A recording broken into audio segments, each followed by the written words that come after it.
When I stepped onto Hillcrest College's campus for the first time, I made myself a silent promise. I'd stay invisible. No drama, no attention, no noise. I came here on a scholarship, one of those kids who worked twice as hard just to be seen as equal. And that was fine by me. I didn't need friends. I didn't need approval. All I wanted was peace. But then there was Tyler Walker, the senator's son, the golden boy, the walking headline with a face that looked like it was sculpted for magazine covers. Everyone adored him. Professors, classmates, even the security guards. Everyone but me. And maybe that's why he noticed me. It started small at first.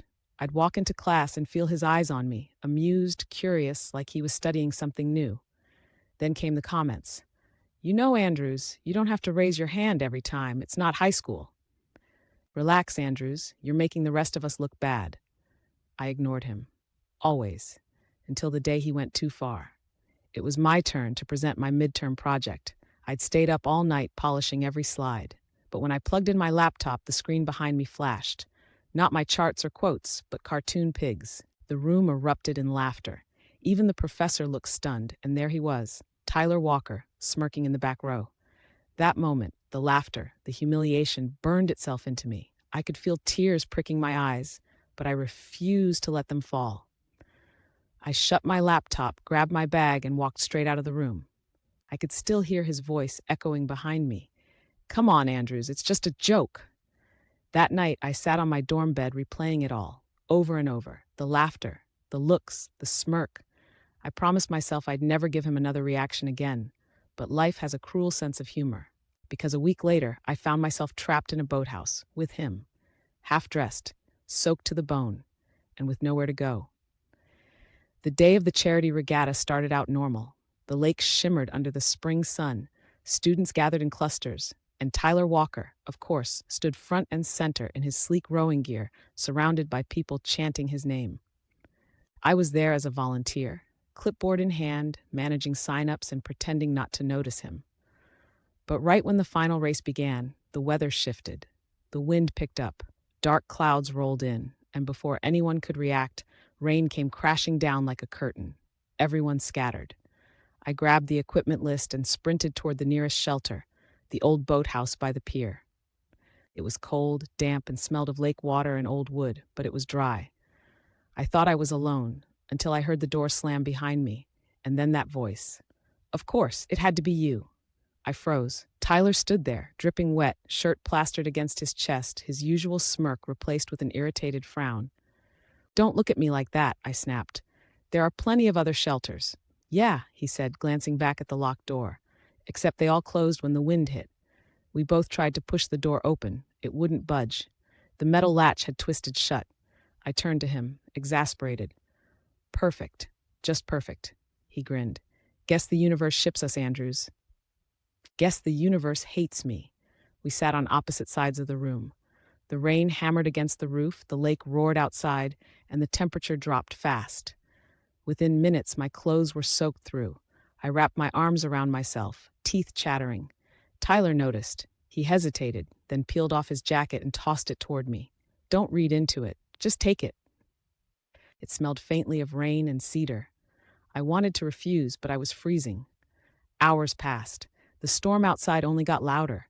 Somewhere between the thunder and silence, Tyler spoke again, softer this time. You really hate me, huh? I don't hate you, I muttered. I just don't understand you. He looked down, fiddling with a rope on the floor. You shouldn't try to. People don't really want to know me. For the first time, I saw something crack behind the arrogance, something raw, almost sad. He told me how every headline used his father's name, how he'd been the senator's son since he was 5, how everyone around him either wanted something or despised him for privilege he never asked for. So you bully people to feel better? I asked quietly. He met my eyes. No, I push people away before they can push me first. That silence that followed wasn't awkward. It was heavy, real. Lightning struck nearby, the sound sharp and close. I flinched, and before I could pull away, he reached over and grabbed my hand. His touch was warm, steady. You okay? He asked. I nodded, though my heart was racing. For the first time, I saw him not as the senator's son, but as a boy who'd built walls to survive behind a name too heavy to carry. Somewhere between the thunder and the flickering light, my anger melted into something else, something I couldn't name, and that scared me more than the storm. By morning, the world was washed clean. The lake shimmered, the clouds had lifted, and someone finally found us. The janitor pried open the boathouse door, blinking at the sight of us, barefoot, wrapped in blankets, sharing one thermos of cold coffee. The look on his face said it all. By noon, the entire campus knew. Charlotte Andrews and Tyler Walker locked in a boathouse overnight? The whispers were merciless. I kept my head down, tried to disappear again, but this time, Tyler didn't let me. That afternoon, in the middle of the dining hall, he climbed onto a table and said loudly, "If anyone has something to say about Charlotte, say it to me. She didn't deserve the crap I put her through, before or now."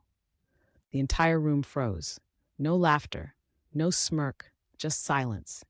He jumped down, walked straight to me, and said, just loud enough for everyone to hear, "I'm sorry, Andrews. It wasn't for show." I saw it in his eyes. He meant it. Later, he found me by the pier, the same spot where everything started. The water was calm now, golden under the setting sun. "Why'd you do that?" I asked. "You don't owe me anything." He shrugged, stuffing his hands into his pockets. "Because for once, I didn't want to be the reason someone hated this place as much as I did." I smiled faintly. "You're full of surprises, Senator's son." "Tyler," he corrected. "Just Tyler." We stood there for a while, saying nothing. The wind carried the faint scent of rain, and in that quiet, something between us shifted, subtle but undeniable. Weeks passed. The whispers faded. The tension disappeared. And somehow, Tyler Walker, the boy who once made my life miserable, became my reason to look forward to mornings. Coffee runs turned into library sessions. Library sessions turned into late-night walks. He still teased me sometimes, but now it was gentle, playful. The kind of teasing that made my heart flutter, not ache. One evening, while we were walking back from the pier, he stopped suddenly. "You ever think about that night?" he asked. "Every day," I admitted. He smiled. "Best mistake of my life." And just like that, all the noise of the world faded. The campus, the gossip, the headlines. It was just us. Graduation day felt like standing at the edge of two worlds. The one I'd survived and the one I was finally ready to live. The quad was draped in white tents and sunlight, filled with the sound of laughter and cameras clicking. People hugged, tossed their caps, cried, cheered, and somewhere in the middle of it all stood Tyler Walker, the senator's son, in a wrinkled gown, pretending to look composed. He caught my eye across the crowd and smiled, the kind of smile that still made my chest ache a little. Not because it hurt, but because I knew how far we'd come to earn it. He wasn't the boy who smirked in hallways anymore. He wasn't hiding behind his father's name. He wasn't performing for anyone. He was just Tyler. When our names were called, we walked side by side. His father stood at the front row, stoic, proud, a man whose approval used to seem impossible. But when Tyler shook his hand, something in the senator's face softened. He pulled his son in for a hug, and I swear I saw the weight lift from Tyler's shoulders in that single moment. After the ceremony, everyone scattered. Hugs, photos, confetti in the air. I found Tyler by the oak tree near the lake, the same place where we'd first fought, where we'd first learned how to see each other without all the noise. He was sitting on the bench, rolling his tassel between his fingers, lost in thought. "You disappeared," I said softly. He looked up, that crooked grin tugging at his lips. "You found me anyway." I sat beside him. The lake shimmered, calm and endless, nothing like the night we were trapped in the boathouse.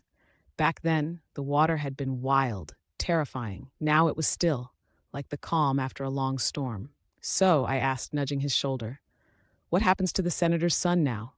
He laughed. "Maybe I stop being the senator's son for a while. Maybe I figure out who I am, on my own." I smiled. "And where does that leave me?" He turned to me then, eyes steady. "Right beside me, if you'll stay." The world felt quiet again, the good kind of quiet, the kind I'd wanted when I first came to Hillcrest. Only now, peace didn't mean being invisible. It meant being seen, fully, honestly, by someone who'd once been my worst storm. I reached for his hand, tracing the small scar on his knuckle, the one from the regatta, the night that changed everything. "You know," I said, "I used to think that storm ruined my life." "And now?" he asked. I smiled. "Now I think it saved it." He leaned in then, his forehead resting against mine, the world narrowing down to the sound of the water and the whisper of the wind through the trees. "Charlotte," he murmured, "I'm not perfect. I never will be." "Good," I said, laughing softly. "Neither am I." We sat there for a long time, watching the sun melt into the horizon, orange and pink spilling across the lake like a promise. Around us, the noise of graduation slowly faded, replaced by birds and distant laughter. And in that moment, I realized something. Love doesn't always arrive gently. Sometimes it storms in, breaks everything you thought you knew, and then, when the chaos clears, it leaves behind something stronger, something real. That's what Tyler was. My storm, my calm, my beginning. Weeks later, I moved into a tiny city apartment. The walls were still bare, the boxes unpacked, but my phone buzzed that night with a message. "Made it to my internship in DC. Feels weird not having you next door. Don't start causing trouble in Congress. No promises. Also miss you." I smiled, set the phone down, and looked out the window at the city lights. Somewhere out there, the senator's son was learning how to be his own man.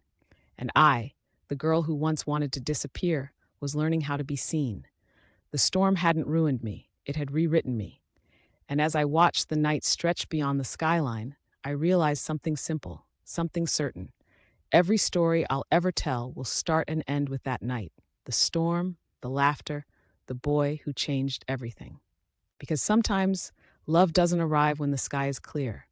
It arrives when you least expect it, in the middle of thunder, in the dark, and somehow it leaves you standing in the light.